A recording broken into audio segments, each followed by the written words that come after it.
Welcome back to Space Between the Ideas. It's me and the whiteboard here again. So we are still talking about state assumptions, the assumptions which we build in order to make decisions, and the knowledge which we use to build our assumptions, and the information which we derive from the data that we seek in order to develop the knowledge which influences the assumptions which we use to make decisions. Say that 5 times fast. All right, so basically, if you've been here for the last 3 days, then you know that this is your endeavor. That's the project. That's the thing you're trying to achieve. And these are when you break down that endeavor into smaller parts. And these are the specific items which you need to do some research on. All right, so then you take that number one and then you put it onto another tab. So this is Excel spreadsheet tab number one. It's a vertical. This is Excel spreadsheet tab number two. And it is, let's see if we can get the light. Okay, never mind. And this is that same number one. And you see those two items are here and here. Now, what do we have to do when we are looking for information? So basically with information, if we are seeking to understand this item, all right, so let's say like I want to figure out how to do some internet marketing.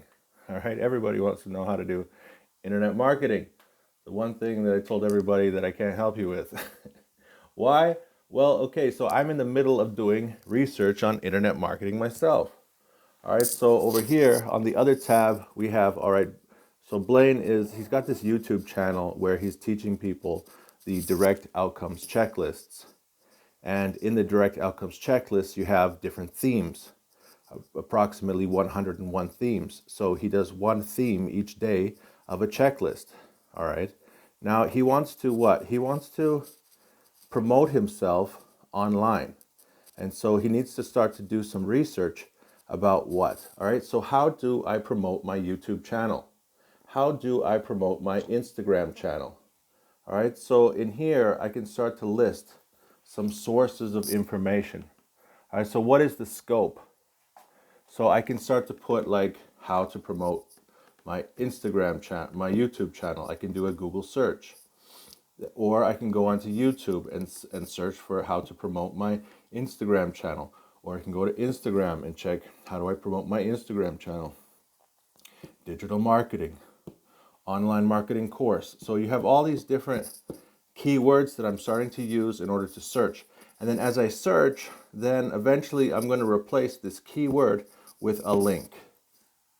All right. So I think last time I actually told you that the link is on the left-hand side and on the right-hand side would be the information. So, okay, so I watched a YouTube video about how to promote my Instagram channel and I got idea from this video. I got idea number one, number two, number three.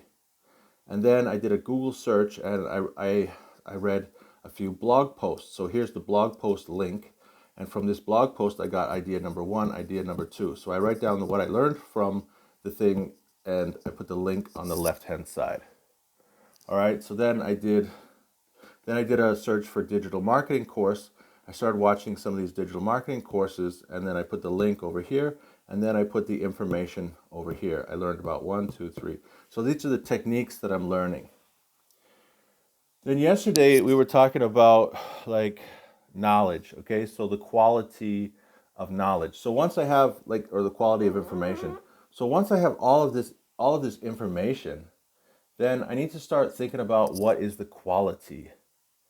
All right, so is it evidence?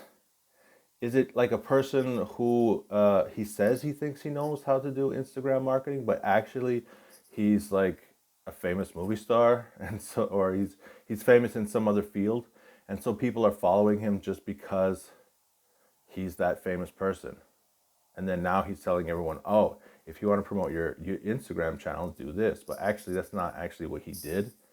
He actually did it some other way. Or maybe someone paid a lot of money to somebody to do some marketing and they already understood all of these things. And then at the end of the day, the guy's like, hey, I know what I could do. I could tell people how to market their Instagram channel because I'm so successful at it. But maybe the quality is actually the things that he tells you to do, they're they're not actually true. Well, you could say that they're not evidence-based. They're not correct. Like when you're talking about quality, then it's like, tell me the quality, all right? So is it good information? Is it correct information? Is it going to lead to the success that I am working towards? Is it actually going to teach me marketing? And are they actually like, is it true? All right. So now the difficulty thing is like sometimes we mix together the concepts of quality and usefulness.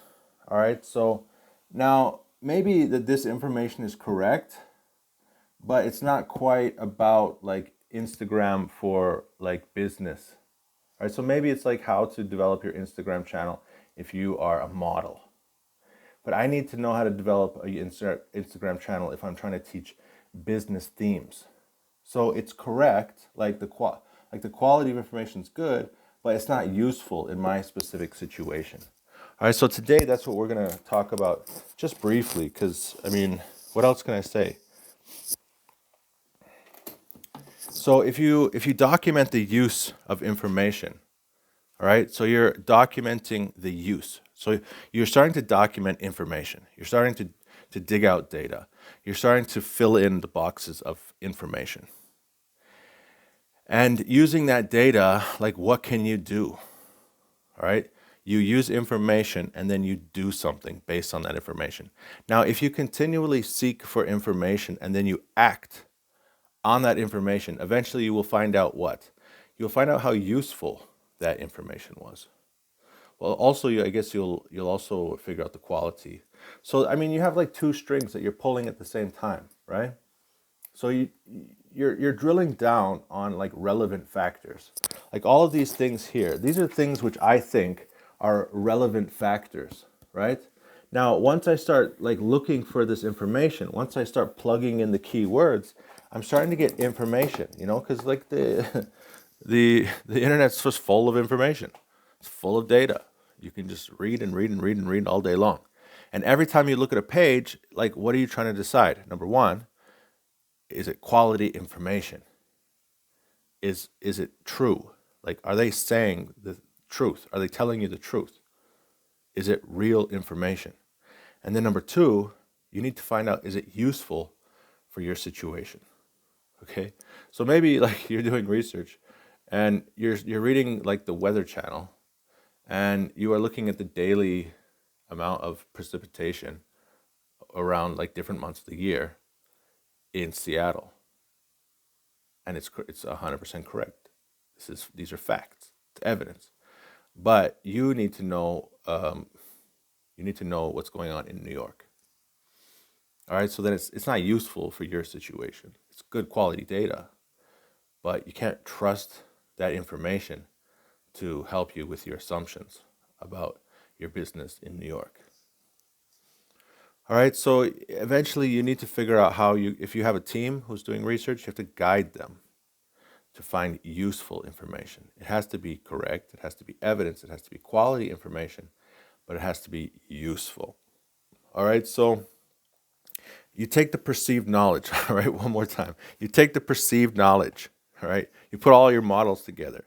You've done all your research. You think you have a presentation, and then you're looking at this presentation, and it's like, all right, so question number one, is the information intrinsically sound? Is this evidence? Are these facts? Is it true? Okay, fine. Step number two, can we trust this information? Can we use this information in order to make assumptions and make decisions for those assumptions? All right, so we evaluate the quality and we also evaluate the usefulness. All right, so if you wanted to, what you could actually do is you could actually like put like another two columns. All right, so from 0 to 10, what quality? What is the level of quality of your information? Is it like 10 out of 10? Is it like really great quality? It's true. These are facts. I understand it. I believe it. I understand. It's like great information. And then on the other one, like 1 out of 10, you could say, is it useful? And so if you have like two researchers that are doing like basically the same job, you could actually call them in and say, all right, so I've looked at all of your data and I've created two charts. One is the quality of your data and one is the usefulness of your data. And you can actually have a discussion. You say, okay, person number one, your data is amazing. These are facts. I believe everything it says. I understand what it's saying, but I can't use that information to make a decision. Then number two, the second guy, is like, man, everything you found is exactly the kind of information that I need to make this decision. But unfortunately, like I'm not willing to make a decision based on this information because I can't figure out if it's true or not. You see, so you can't, in both situations, I can't make a decision. Your stuff is completely irrelevant and your stuff is just completely not believable. So I need you guys to call your twin and switch these roles around because I need somebody who can find both. All right, maybe you guys put your heads together. Maybe you guys can work together. All right. So figure out. So you obviously you understand what is useful. So try to lead him to find facts based on your understanding of what we need. That's our show for today. Space Between Ideas. I'm Blaine Gates.